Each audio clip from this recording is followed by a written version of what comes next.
The Eddy is a no-go, but we've got your first alert to that incoming huge swell. But first, the latest on that severe weather in California. Mike Valerio joins us live. Well, this is an area where nearly 10,000 people were under mandatory evacuation orders. The good news, though, at this hour, water levels here are slowly starting to decline, but the storm threats aren't over just yet. Trees toppled, homes underwater, and roads washed away as California deals with historic flooding. I've never seen anything like it. This storm, the latest in an unrelenting parade of severe weather to thrash the West Coast in recent weeks, saturating the wildfire and drought-scarred soil and giving the water nowhere to go. We have had 5 atmospheric rivers come into California over 2 weeks. Everything is wet, everything is saturated, everything is at a breaking point. Mass evacuations continue as roads are closed across the state because of mud and rock slides.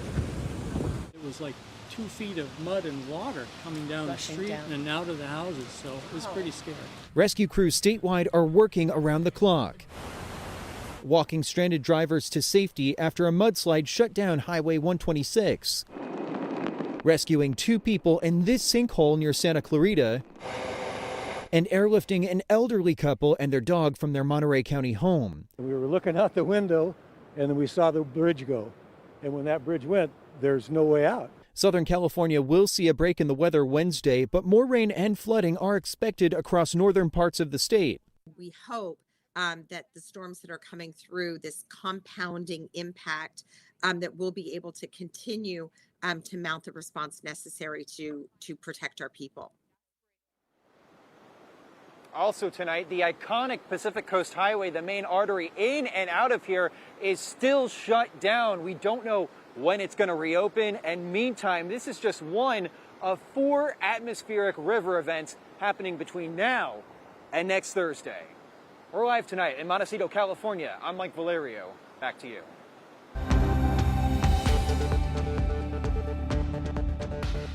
You saw it first on Sunrise, the breaking news of the day. The Eddy is a no-go. We sent our guy Hoggy up in preparation of what we were hoping would be a great day of surf. Guy, what did we learn today? Well, we talked to the contest organizer, Clyde Eichow, and he gave us the sad news. But we kind of knew it going in this morning that conditions were not going to be right to run the contest. We're talking about bad winds coming out of the north-northwest and then slowly getting better towards the end of the day. But by then, they would have run out of time to run the contest. So that's why he made the sad decision to pull the plug, because earlier, yesterday, they actually put a green light on it. So now they're going to postpone it, and they're hoping for the next swell, which is slated for January 22nd, and to run the contest then. And that swell actually looks even bigger, and the winds look favorable, not like the one that's coming in by tonight. Yeah, Guy, as I mentioned, you broke this news with Clyde earlier today on Sunrise. I did want to play a portion of that interview out for our viewers now. You know, it's been a very difficult few weeks monitoring this swell that has been created halfway around the world, and it's been traveling across the entire Pacific Ocean for over a week now. So due to the wind conditions that are going to be prevalent in the early morning, and due to the size of the swell in the early morning, we are going to cancel the Eddy for Wednesday tomorrow. So we are officially canceling that, and we're looking forward. We're looking for the 22nd, which is projected to be even a bigger swell with a lot more better winds. I'd like to thank Hawaii for all of their support, and hopefully we'll have an Eddy on the 22nd. Yeah, and you mobilized everything. You were ready for this thing because it's a big swell that we haven't seen a swell this big in a while. Even though Waimea had a couple of days, Jaws had a couple of days, this was going to be the one. So it's quite disappointing that this one did not line up. Absolutely, absolutely. And we've been working with half a dozen forecasters and Surfline, and it's been still a very difficult call. But again, I'd like to thank everyone, and the Eddy is officially canceled for Wednesday. Yeah, Guy, I did want to go into a little bit more detail about those conditions, and there is hope for another round of big surf coming in, right? Yeah, you're right. In fact, the conditions are good today. Even though they're too small to run the Eddy, the backdoor shootout, the Hui's backdoor shootout is going on up the beach at Pipeline. So if these winds were to stick around for that swell, which they won't, we would have some good conditions. But because the swell will arrive the same time northerly winds and northwesterly winds come in, the conditions are likely to be stormy, unrideable, but still life-threatening and very dangerous. Yeah, and then there's another swell behind that for later in the month, right? Right, we're talking January 22nd. Now, that's still a long ways away, so a lot could change in that time. But all things being equal, if that forecast comes to life, we're talking about a very big swell, just as big, if not bigger, than the one we're expecting tonight. And this time, the swell will coincide with better light trade winds.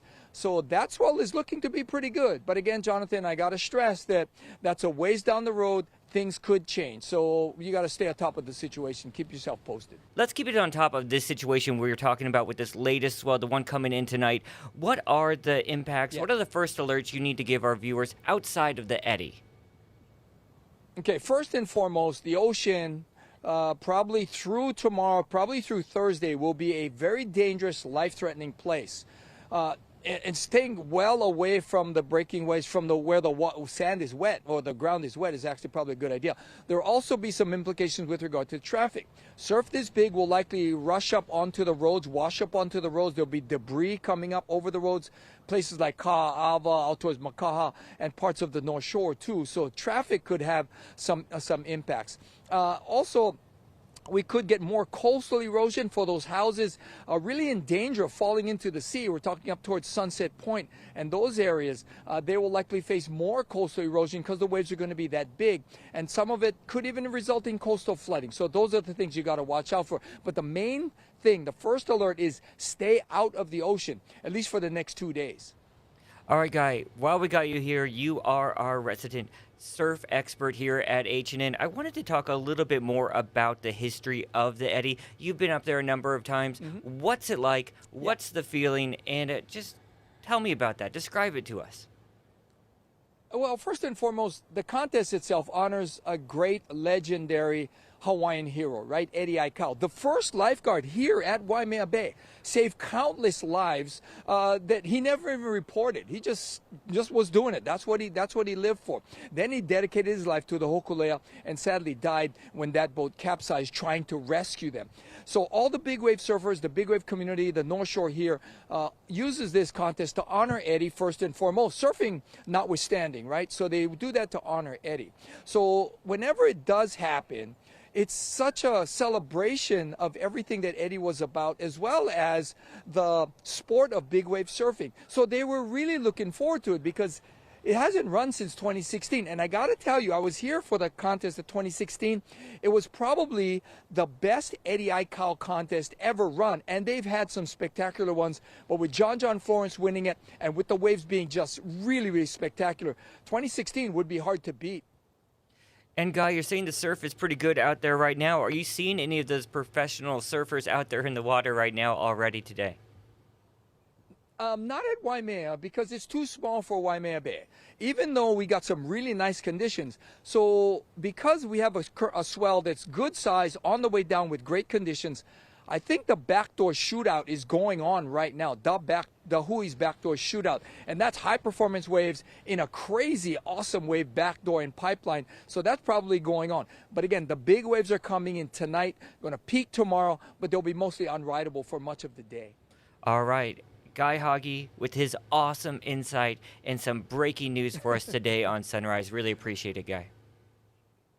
Sure thing, Jonathan, anytime.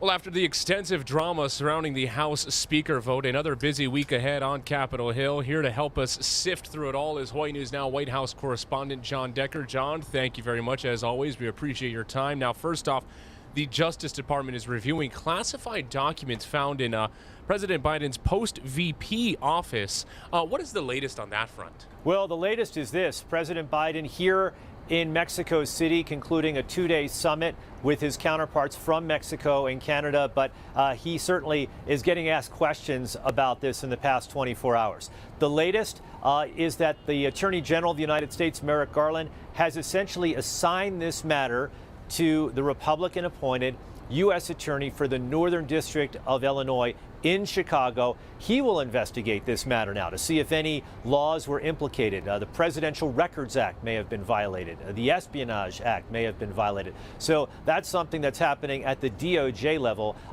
In Congress, you already have the head of the House Intelligence Committee, Mike Rogers, asking the intelligence community to see if this in any way hurt our national security and looking to see whether any laws were violated on that front. When the president goes back to the U.S., which will be later today after this summit concludes, likely he will face more questions about this news, which was released by his lawyers in the past 24 hours.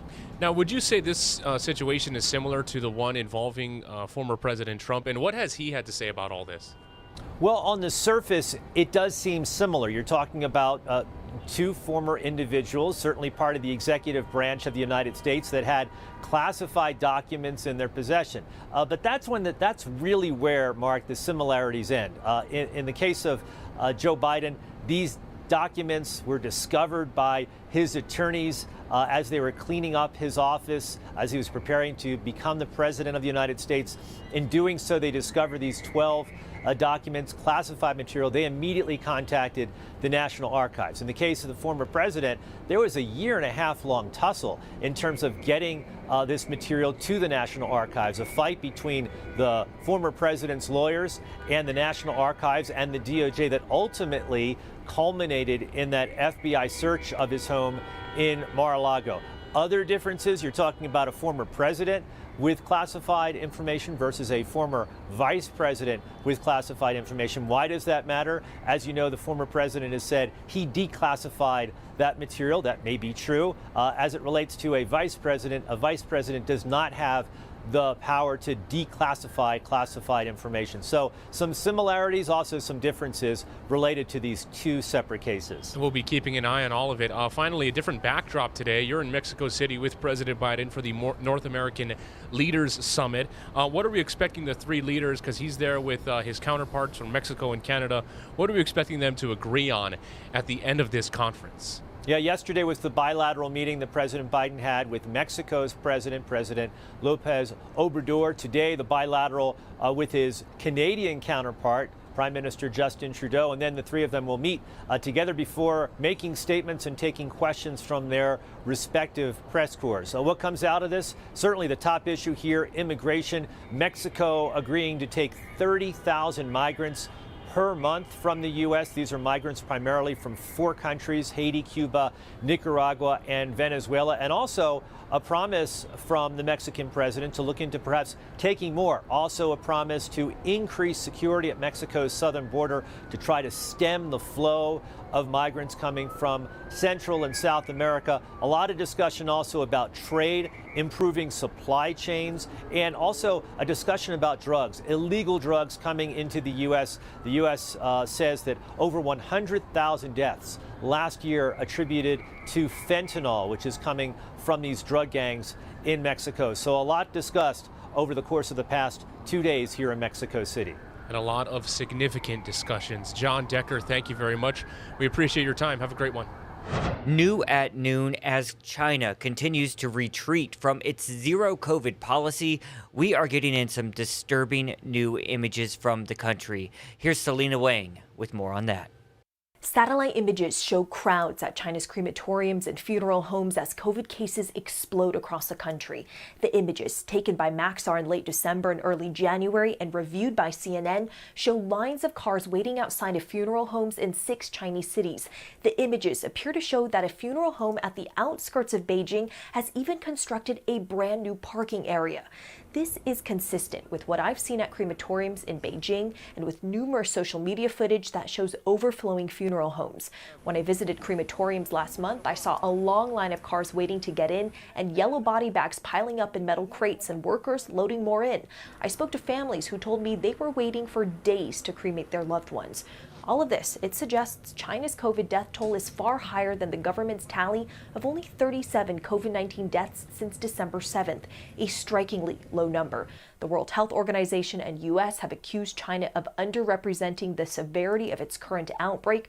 Global health officials are urging Beijing to share more data about the explosive spread. While the country is no longer providing nationwide statistics on COVID infection numbers, some provinces are sharing their own data. The provincial government of Henan said that around 89% of its residents have been infected with COVID-19 as of last Friday. This is China's most populous province with a population of more than 98 million people. Local officials did not disclose the death toll. Selena Wang, CNN, Beijing. Back here at home, a suspect is in custody following an apparent stabbing at the airport rental car facility. This happened Monday evening, and we're told the incident started as a fight in the bathroom and spilled over to the rental car area.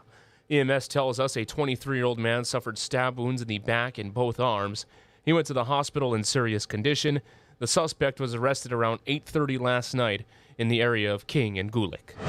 We've obtained police body cam video of Larry Ellison being pulled over in a traffic stop on Lanai. The billionaire owns most of the island, and as our chief investigative reporter Lynn Kawano explains, the encounter has a councilman crediting the officer. A city leader says the traffic stop shows no one, not even the owner of the island, is above the law. Hi, how's it going, sir? That is billionaire Larry Ellison in his orange Corvette last October when a Maui County police officer pulled him over. The reason I stopped you is you ran through the stop sign and you were kind of speeding there. Any reason why in particular? I was trying to get home for dinner with my kids, but there's no excuse. There's no good excuse. Okay, cool. Can I see your driver's license, registration, and insurance, please? After searching for a couple minutes, Ellison tells the officer he does not have his driver's license on him either. Ellison owns 98% of the island of Lanai. Councilman Gabe Johnson says it is not easy for people there to confront the landlord. Some communities, as we all know, have let the elites just, run wild, whereas to have one of our own police officers actually do treat him as an equal, just like the way everyone should be treated equally under the eyes of the law, that I'm kind of proud to say, nice job, MPD. Johnson, a vocal critic of some of Ellison's projects and behavior, says this was the latest in a series of issues last year for the billionaire. Just a few weeks before that traffic stop on Manele Road at mile marker 8, Ellison's company was accused of using a gate to block local access to Hulopoi Beach Park near his Four Seasons resort.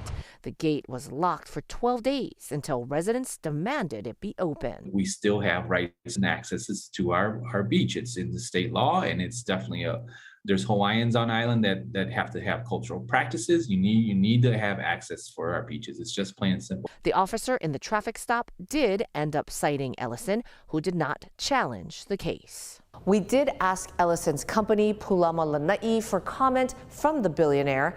A representative told us they did not want to participate in the story. I'm Lynn Kawano, Hawaii News Now. All right, back out here live in the H&N Digital Center, we're getting reports of Vogue hitting Oahu's skyline, and we have a story written up about it right now on your H&N Digital platforms. You know where it's coming from, right here, the latest eruption there at the summit crater of Kilauea. Let's get the latest of our 7-day forecast and what to expect. Here's Billy V.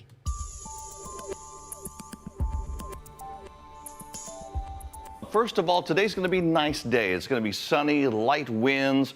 We've got nice cool temperatures, but we've got a front that's going to approach. And that's going to happen in the overnight hours tonight. So expect that when you go to sleep, you'll notice it's rained overnight, especially for Kauai and Oahu. And then as we get to the later part of tomorrow, then Maui and Hawaii Island will see that rain from the front. So that's your Wednesday. And then there's cool winds, northeasterly winds behind it. So that's going to drop the temperature a little bit. Thursday, it starts to clear. Friday, Saturday, Sunday, Monday, another day like today where we've got lots of sunshine, cooler temperatures, and lighter winds. So coming up, 4 days of nice, calm conditions. Thank you, Billy V. Let's take a gander of what cyberspace is talking about today. Some product news. Yeah, some fun stories online. Now, for those going through dry January, here's an option to consider. Molson Coors is launching a new alcohol-free drink. Roxy is a canned cocktail that mirrors the craft cocktail experience. It's available in pineapple, mango, and lilikoi flavors. Here's the catch: $18 for a 4-pack, over $40 for a box of 12. So, I mean, dry January, I guess it could be a struggle for some. That's a deterrent right there, right? So But I guess if you're talking craft cocktails, they are in that range for one sometimes, like $12 to $18. But if it comes from a can, in my opinion, you can't call that a craft cocktail. Yes, and I mean, gosh, if you're going through dry January, shouldn't you just, you don't need to have something that's kind of like a cocktail. I just figure. I mean, and also the price tag alone. Also announced, Pizza Hut says the New Yorker is coming back starting next month. The 16-inch pie is making its return. It's 30% bigger than a large size and includes 6 oversized slices. So perfect timing for playoff time for the NFL. So, and we had an informal vote of 2 here about our feelings about the big New Yorker, and it was a double no from our 90s childhood experience, I think. I always got excited for it, and then when you actually try the New Yorker, it just tastes different from the regular Pizza Hut pizzas. But, I mean, I get it if some people like it. I was a fan of the Edge, and they brought that back a year or 2 ago, and I tried it. It was delicious. Uh-huh. All right. The dinner box, too, is also good. And then there was Bigfoot, too. Remember that? They had all sorts of gimmicks to get us Cinnamon 90 pie? Yes. Yes, Pizza Hut buffet. Oh, man, missed that. The buffet. Who's That's hungry? That's a Who's throwback. hungry? More important, who's hungry for some entertainment news? Oh, live shot of the red carpet right now for the 80th Golden Globes. Oh, I want to see who's going to get out of this limousine if we have time. But they're going to air tonight, start this afternoon, really live, starting at 3 o'clock right here on KHNL. Will we see who this is? I do not know who that is. But let's get the very latest right now from our NBC reporter, Janae Kim. She filed this report.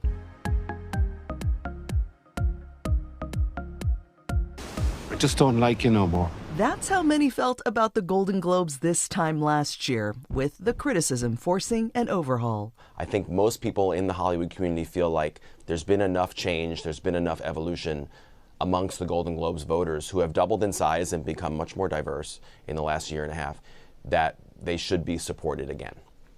The traditionally freewheeling show, if Angela Bassett don't win, I'm quitting mid-show, is now striving for normalcy. The fact that they were able to get Gerard Carmichael to host and an interesting slate of nominees, I think there'll be a lot of big stars in the room. This is our home! Box office heavyweights Avatar: The Way of Water and Top Gun: Maverick are among the best drama contenders.